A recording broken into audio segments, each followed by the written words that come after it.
So now that Valentine's Day is over and done for this year, I want to take a moment in this video to talk about the Legend of Zelda's 40th anniversary as a whole. Now, as you guys can already tell, this is actually a Nintendo franchise that is very dear to me.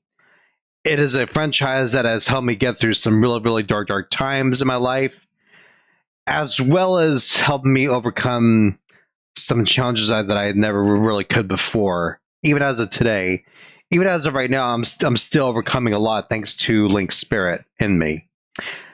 So the first thing I want to go over right now is, well, I kind of want to talk about my new Link cap right here that I'm wearing. This is a special Link cap that I actually got custom made for myself.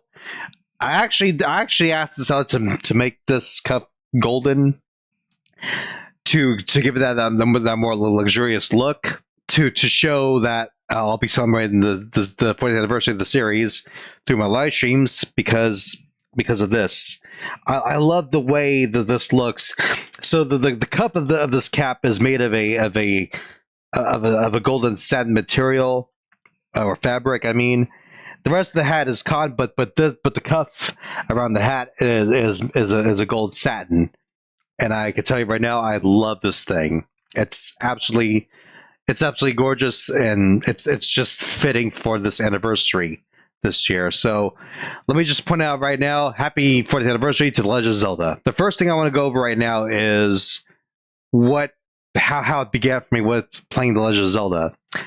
The first Zelda game that I've ever played was The Legend of Zelda: A Link to the Past. That was on the Super NES. And then later on in my life, I was actually introduced to Zelda 2, The Adventure of Link, thanks to my grandfather who owned the original cartridge at the time. And then came Ocarina of Time when I was like 8 years old. I played A Link to the Past when I was like 5 years old, and I fell in love with it. It was what helped me grow into Zelda like a lot for myself. However, when Ocarina of Time came out in 1998, that's where it did it more for me. Ocarina of Time is still my #1 favorite in the Zelda series because of the timeline. The story itself is really great. It's just something that will always stick to me no matter what. The best thing about Ocarina of Time's story is that it kind of resonates with what is happening to us. As you become an adult, everything becomes a lot more difficult. You have to overcome hardships as an adult, kind of like how we are today, which is pretty interesting to say the least. But yeah, it's what makes Ocarina of Time so special to me as a game, and it's something that's going to stick to me like pretty much forever as I get older. This is something that I want to pass on to like on the next generation. I mean, who knows what the future may hold right now, despite all the AI crap that we're getting. But that's a story for another day. My next big game for Zelda was Majora's Mask. That was a game that came out in 2000, the Millennium 2000. It was actually a Zelda game that was introduced to me by my mother when I went out to visit her after like getting out of surgery, which I'm not going to talk about on here. It's not really relevant to the video. The Legend of Zelda Majora's Mask was definitely something brand new to me that I never really saw coming. The big thing about it was that it was actually the first Zelda game to have like a time limit to beat. If you don't beat it once the third day is over, game over for good. So it really had like a very dark tone to it. My favorite thing about Majora's Mask, though, was collecting all these masks that have like certain abilities. It made the masks more useful compared to what they were like in Ocarina of Time. Ocarina of Time had masks in the game, but the only useful one was the Mask of Truth. But the other masks were just there for trading for money to get the Mask of Truth itself.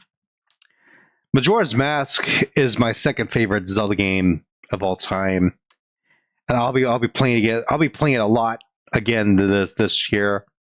I've beaten it so many times already, but it's a game that I can never get tired of, just like Ocarina of Time. So during the Game Boy Advance era, I got the Game Boy Advance version of A Link to the Past, which was included with the Legend of Zelda Four Swords. My mother and I loved Four Swords. It was really good. It was the first Zelda game to be like a multiplayer Zelda. The concept of it was very well thought out, or at least I thought it was then. It wasn't until like 4 years later, after that game came out, we got the Legend of Zelda Four Swords Adventures on the GameCube, which took it even further. Now, I can definitely say for sure that Link to the Past on the Game Boy Advance it's definitely more superior to the Super NES Classic, because not only were the load times a lot better, but the game itself had like a lot of major improvements, especially with the dialogue. That was what did it for me. But playing Four Swords for the first time, it was like a great experience. I never really had a lot of friends at the time. So my biological mother at the time was like the only person to play with me. It's definitely one of those memories that I can never forget. The next game after that was The Legend of Zelda: The Wind Waker on the GameCube. But I could definitely say for sure that the HD version of Wind Waker is my more favorite version of it, for obvious reasons, because of all the quality of life improvements and everything. But the original, though, has to get some credit, though, for being what it was. I know it had some flaws here and there, but the Wind Waker was definitely a brand new experience for a lot of us Zelda fans. The art style was definitely, I mean, it was off putting at first, I'll admit that much. You know, a lot of people still criticize it for being so cartoony, but let's face it, though, the Wind Waker is still a favorite among many of us fans, myself included. But of course, I'm going to always prefer the HD version of it more than the original, of course, you know, for obvious reasons. Then after that, we got The Legend of Zelda: Twilight Princess, which became a launch title for the Nintendo Wii back in 2007, or early 2006 actually. That was a Zelda game that that really got me into playing the Wii. And my mom loved to and my mom used to love watching me play the game entirely. I actually remember there were some times where she had to give me some guides, some strategy guides, tell me beat some Zelda games. But Majora's Mask was the first one where I actually had to use a strategy guide to beat it. Good times, good times. Twilight Princess was definitely good in its own way, because it had this more realistic look to it. I would definitely consider the HD game back then, because of how realistic the graphics look. And Link in that game was like so freaking hot. And I literally mean that in a good way, by the way. I think a lot of you will agree that Twilight Princess Link had like the hottest looks ever. Let's just put it that way. Ever since Twilight Princess came out, that was when The Legend of Zelda became a lot more meaningful to me. It became a series. It became a franchise that really grew onto me. It grew onto me so much, it got to the point where I actually had to cosplay as Link for the first time. And Twilight Princess Link, ironically, was the first Link I've ever cosplayed. That is something that I'll always cherish in my mind. I mean, I don't have my Twilight Princess Link costume anymore.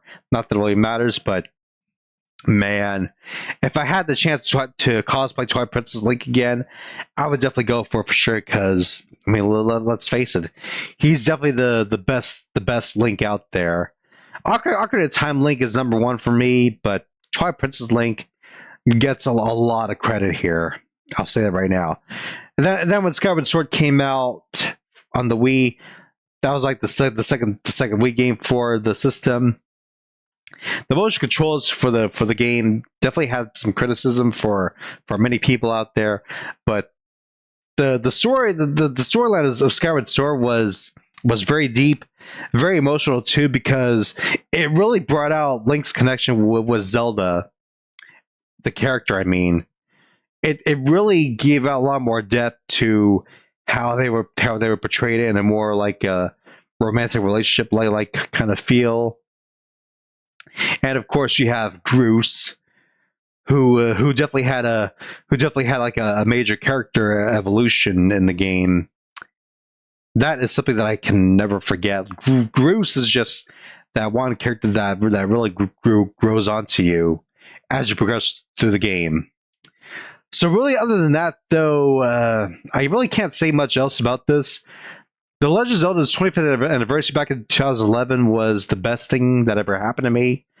It really helped enhance my love for Zelda at the time. And Skyward Sword was the game for the Legend of Zelda's 25th anniversary. At the same time, we also got the Legend of Zelda Ocarina of Time 3D for the Nintendo 3DS. And I still love that game even as today, though I still prefer the original. There is more talk at a time that I want to go over later on, because I do feel like there's more to discuss about it, as there have been some rumors about it. But all in all, I do want to say the Legend of Zelda's 25th anniversary and its 30th anniversary are both the best in my opinion, because we had like a lot of good Zelda stuff during those times, and these are things I will always remember for sure. I want to go over some things that I've been hearing about. It's mostly just speculations and rumors, so don't celebrate it just yet. We don't know what's going on right now. There have been some rumors of the Legend of Zelda Ocarina of Time and Majora's Mask being remade in HD for the Switch, which I'm hoping will be true in the future, because the Legend of the 40th anniversary of the series is going to begin this coming week, and I really hope that the rumors of this are true. But again, I do not trust rumors very well at all anymore. And I've also become very skeptical of everyone and everything these days, because my issue right now is that people make shit up all the time now. And most of the time, the things that people say will always make me raise an eyebrow about it. So, of course, of course, I'll be skeptical about the issue. So, I can't say for sure if the rumors for this are true, but having Ocarina of Time and Majora's Mask both in HD as a collector's edition, that'd be pretty sweet. Like candy, Halloween candy, even though it's not Halloween anymore. At the same time, though, I do hope that both the Wind Waker HD and Twilight Princess HD get remade for the Switch. I feel like Nintendo has to remake those games again, because the original versions on the Wii U had a connection with Miiverse, which used to be Nintendo's own social media platform at the time, but Miiverse isn't around anymore. Rest in peace, Miiverse. So I do hope that they remake the game for the Switch, so that we all have a chance to play it again on the more modern system. If they make a Switch 2 version to make it 4K, that'd be a lot better. But again, who knows what's going to happen? As far as I know, we're not going to get any new Zelda games this year. And I prefer the remasters anyway, so it's not that big of a deal to me. So there you have it. There's really nothing else to say about this as of right now. I might have to go through to another video again about this when it's more relevant later on. The Zelda movie, of course, is still something that I'm looking forward to. I can't wait to see what goes on about it. And of course, I'm also pretty nervous about it too, because there's always a chance it could be a bit of a mess, but we'll just have to play it by ear and see what happens. This is Major League Gaming, logging out for now. Happy Zelda 40th anniversary to all of you out there. Thanks for watching.